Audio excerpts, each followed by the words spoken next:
Eu sempre fui de muitas amizades. Elas me tiraram da cadeira e me mostraram a cova que elas tinham cavado, porque elas cavaram uma cova pra me enterrar. Me cobriram até aqui de barro. A faca entrou, deixa eu ver se eu consigo mostrar. Mas a faca entrou aqui, ó. Ah, tô vendo. Ela saiu pelo outro lado. Pra mim foi a hora que a ficha caiu. Mas quando ela deu a facada, que ela olhou pra mim, ela olhou assustada. Ela assustou. O caso de Hailey é um daqueles que faz a gente repensar quem realmente colocamos perto da nossa vida. Porque a falsa amizade quase nunca começa com gritos, ameaças ou violência.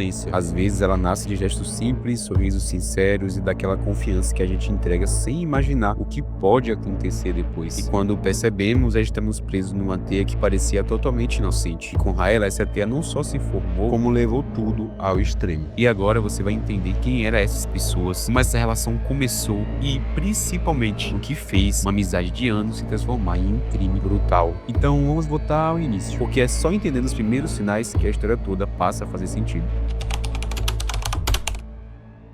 Eu sempre fui de muitas amizades, sempre. Minha casa era cheia de amigas. Minha vida era escola. E eu tenho uma irmã que tem necessidades especiais. Então a minha vida era acompanhar minha irmã na terapia, casa. Era basicamente isso minha vida. E os amigos escola, na sua casa. Exatamente. E eu na casa deles também.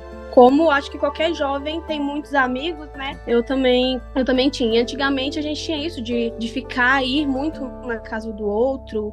E receber também lá em casa, elas dormiam lá em casa, então a gente sempre teve essa amizade mesmo. Eu conhecia a família, elas conheciam a minha família. O total foram 4, mas que eu tive, que era minhas amigas, era 2. Uma eu vi uma vez no setor, outra eu estudei um tempo atrás, mas que eram minhas amigas, eram 2. E essas 2 você frequentava a casa delas, elas frequentavam sua casa, você conhecia os pais delas, tudo. Era aquela vida normal de amizade. Não dá nem pra dizer, mas também você não conhecia a casa, não. Quanto tempo É o que todo mundo me pergunta, mas por que você foi lá? Porque eram minhas amigas.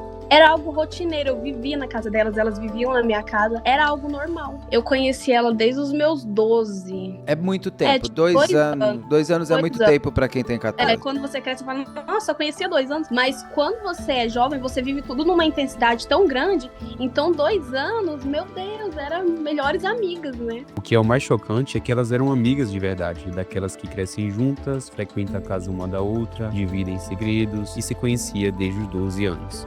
Absolutamente ninguém poderia imaginar que algo tão grave pudesse acontecer, e muito menos a vítima, a Hailey. Agora que você entendeu o vínculo entre elas, vamos direto para a cena do crime. Como eu disse aqui, era algo muito comum de eu ir na casa delas, elas irem na minha casa. E uma delas me convidou pra ir lá, mas era normal eu viver na casa delas. E aí, não estranhei. E no dia, aliás, eu ia com a minha irmã. Porque como eu tenho uma irmã que é especial... E aí, minha mãe tava trabalhando na época, e aí minha mãe falou, você vai lá, rapidão você volta pra buscar a sua irmã, pra ficar com ela aqui. Eu falei, não, eu vou lá rapidinho e eu volto e busco ela. Aí no momento que eu fui, uma delas não tava em casa. Aí, na hora que eu fui com a minha irmã, ela ainda não tinha chegado. Aí minha mãe falou bem assim, Raila, eu vou trabalhar só mais tarde, então pode deixar a Nicole aqui comigo e vai sozinha. E quase que a própria irmãzinha dela foi, que poderia ter tornado uma tragédia pior. O famoso instinto de mãe, né? E aí, quando eu de fato fui, foi o que aconteceu tudo. E assim, tudo que elas planejaram, elas incluíram a minha irmã. Nossa, eu ia te perguntar lá na frente, se a sua irmã tivesse ido junto, será que nada teria acontecido? Não, se a tua irmã tivesse ido junto... Durante o acontecido, elas falaram assim pra mim, que elas iam pegar o remédio que a minha irmã tomava e dar em grande dosagem. Elas falaram isso. O que acontece? Você toca a campainha, você bate na porta e você entra. Não, eu encontrei elas, na verdade, na metade do caminho. Aí tava, as 3 estavam. As que eram as 2 minhas amigas e a que eu conhecia de estudar junto, estudei um tempo atrás junto. Aí, a gente vai fazer um trabalho de escola. Eu não estudava na mesma escola que elas, não estudavam. Aí elas falaram assim, a gente vai fazer um trabalho de escola juntos, vem que você ajuda a gente já. Aí, no momento que elas entraram, passou uma outra conhecida minha e falou, Raila, Tem tempo que eu não te vejo, sei o quê. E conversou um pouco comigo lá na porta. E ela até falou, nossa, por que você não vai lá em casa? Eu falei, eu já combinei aqui com a fulana, eu vou ajudar ela no trabalho. E aí ela, então tá, despediu, foi embora. E aí eu entro. Quando eu entro, começa aquela briga e eu sem entender o que tava acontecendo. Eu entrei e elas começaram a me bater. A brigar, tipo... Não, só 2 delas. As 2 amigas começaram a me bater. Do nada, Raila. Do nada. E aí eu tentava, de alguma forma, né, sei lá, sair de lá. Só que aí nisso eu não lembro direito, mas eu creio que foi uma hora que eu desmaiei. E aí me levaram pro fundo da casa, que é a parte que, quem já viu o vídeo, é onde acontece no fundo da casa. Aí quando eu tava sentada numa cadeira, porque assim, o vídeo, ele tem o quê? Nem 2 minutos. Aconteceu muita coisa, muita. Muita coisa mesmo. Segundo a G1, foram 4 horas de tortura. 4 horas. E aí eu lembro que eu tava sentada numa cadeira, e eu vomitava muito. Eu não sei porquê, mas eu vomitava muito. No caso dela, o vômito aconteceu devido ao estresse extremo, pânico agudo e dor física intensa. E aí elas falaram, vai acontecer isso e aquilo com você. Elas tinham feito uma lista com o que cada uma ia fazer e como iria fazer. E falaram e leram a lista pra você? Aí tava lá, fulaninha vai cortar o seu dedo, ciclaninha vai cortar o seu cabelo. Aí ela até falou assim, a gente tava em dúvida se a gente ia cortar a sua cabeça com cabelo curto ou com cabelo longo. Mas eu acho que vai ser com curto mesmo. Porque de início, o que elas iriam fazer no papelzinho dela? Elas iam cortar os meus dedos, da mão e do pé. Língua, elas iam tentar tirar o meu peito e tirar minha cabeça. De início era isso que elas iam fazer. E aí eu lembro que elas foram... A tortura começou 1h, 1h15 por aí. E finalizou, era quase 4 horas da tarde. Você gritava, Raila? Muito. E tem vizinhos ali perto? No vídeo, até muita gente fala assim, nossa, eu fico agoniada porque você não grita. Gente, mas aquela parte do vídeo é quase no final. Eu gritei demais. Ninguém ouviu nada? Eu não sei se ouviu e... Eu não sei, de verdade, eu não sei se ouviu e não quis ajudar, pensou que... era briga de marido e mulher, alguma coisa assim. Eu não sei, mas ninguém me ajudou. E era época também de campanha política. Então eu lembro que passava toda hora carro de som, passeata, toda hora passava gente na porta. E eu lembro até de um momento que uma pessoa bateu na porta. Talvez por causa dos seus gritos. Não era de campanha política. Bateu na porta pra entregar santinho. E elas abriram? Abriram, elas foram lá, elas pegaram o santinho. E esse momento eu achei que era minha mãe, só que era essa pessoa da campanha política. E eu lembro que minha mãe ia trabalhar 5 horas da tarde, se eu não me engano, 5h30, alguma coisa assim. E aí eu falei, tá chegando 4 horas, né? Então minha mãe vai vir atrás, eu tô demorando, né? Ela vai vir atrás me procurar. E aí o combinado era que uma ia fazer uma coisa, outra ia fazer outra. E quem de fato iria me matar era uma 4ª pessoa. Só que essa pessoa, o ônibus dela quebrou quando ela tava vindo. E aí elas ligavam toda hora, onde você tá? Não sei o que, onde você tá? Tá demorando. Aí ela falou assim, olha, a gente vai ter que finalizar, porque você tá demorando demais. Daqui a pouquinho a minha mãe chega do serviço, então eu vou ter que finalizar. Porque os pais dela não estavam na casa? Não estavam na casa. Eles trabalhavam o dia inteiro. Na verdade, só a mãe, porque ela morava com a mãe e o irmão. Os dois trabalhavam o dia todo. A delegada que cuidou do meu caso, que hoje é uma amiga, que é a delegada Renata, ela falou assim, Raila, não tem motivo. Não tem. Eu ia te perguntar, assim, elas disseram por que fizeram tudo isso? Sobre isso aqui, ela fala que não sabe o motivo, mas eu li no site da G1 que, segundo a delegada Renata Vieira, que é responsável pelo caso, a vítima estava contando com a ajuda do ex-namorado de uma das suspeitas para organizar sua festa de 15 anos. O fato teria provocado ciúmes e culminado com a tortura, afirmou a delegada. As menores afirmaram que a vítima ficou com esse rapaz. Esse seria o principal motivo. Elas eram colega de escola e uma delas a conhecia há pelo menos 10 anos. Ela disse isso ao G1. Uma falou assim, é porque ela tava fazendo festa de 15 anos. Aí a outra, é porque ela tinha um nariz bonito. A culpa é que você tava fazendo festa de 15 anos? E aí, porque ela tinha um nariz bonito. Porque ela era chata, porque ela era implicante. Porque ela tinha de tudo e não dava valor. Porque, sabe, coisas assim que não faz sentido. Mas elas começaram a fazer o que com você? Você estava sentada, amarrada? Sim, aí elas me tiraram da cadeira e me mostraram a cova que elas tinham cavado, porque elas cavaram uma cova pra me enterrar. Aí elas mostraram e falou, é aqui que você vai morrer. Aí nesse meio tempo elas cortaram meu cabelo. Eu tive mais de 32 perfurações na minha cabeça. De quê?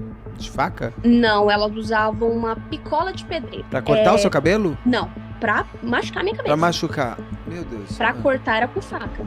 A picola de pedreiro, pra quem não conhece, é como se fosse um martelo, só que naquele lugar redondo, ele é assim, ó. Ele é a ponta.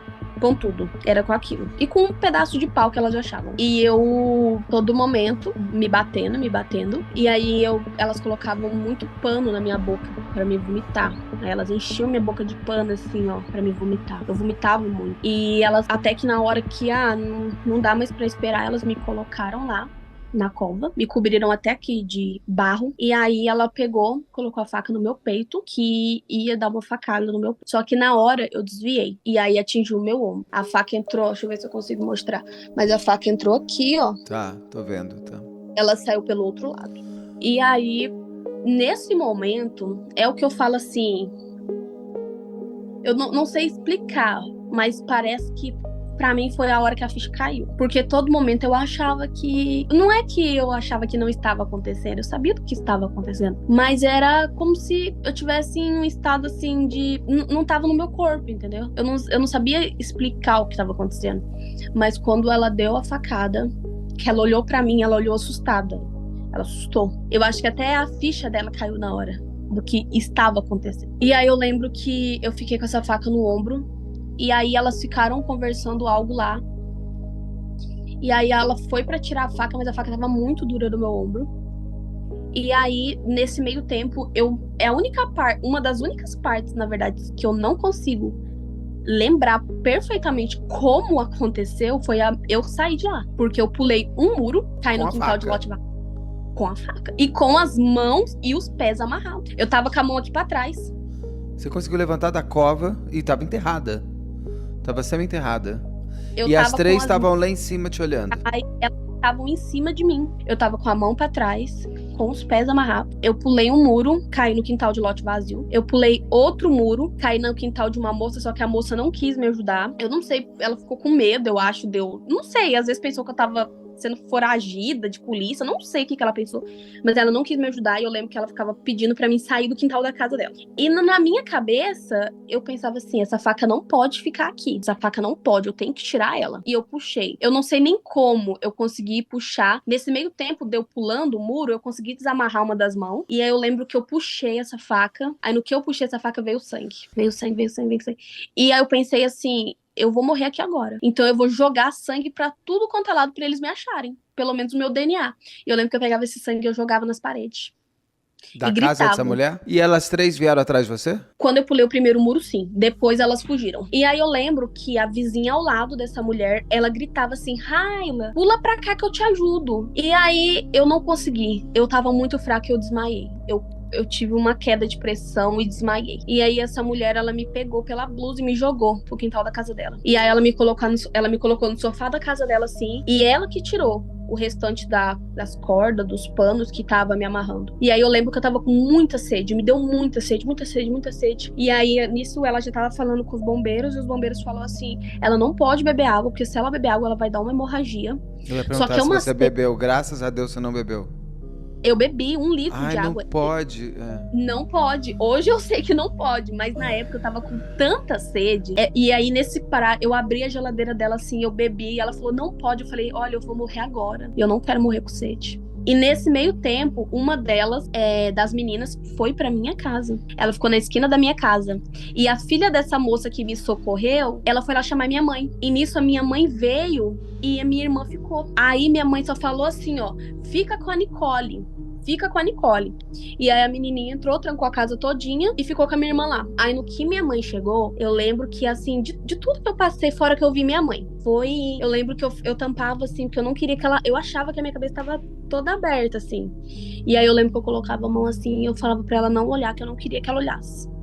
E minha mãe começou a passar muito mal, minha mãe entrou em estado de pânico na hora que ela chorava, ela gritava. E aí a gente chamava a ambulância não vinha, a ambulância não chegava. E passou um carro na hora, a gente só entrou dentro desse carro. E ele deixou a gente no postinho, que era do lado também, assim, de casa, era muito próximo de casa. Aí no que eu cheguei lá, o médico falou assim, ó, ela tá com desidratação, ela está com hemorragia e ferimentos que a gente não sabe da gravidade.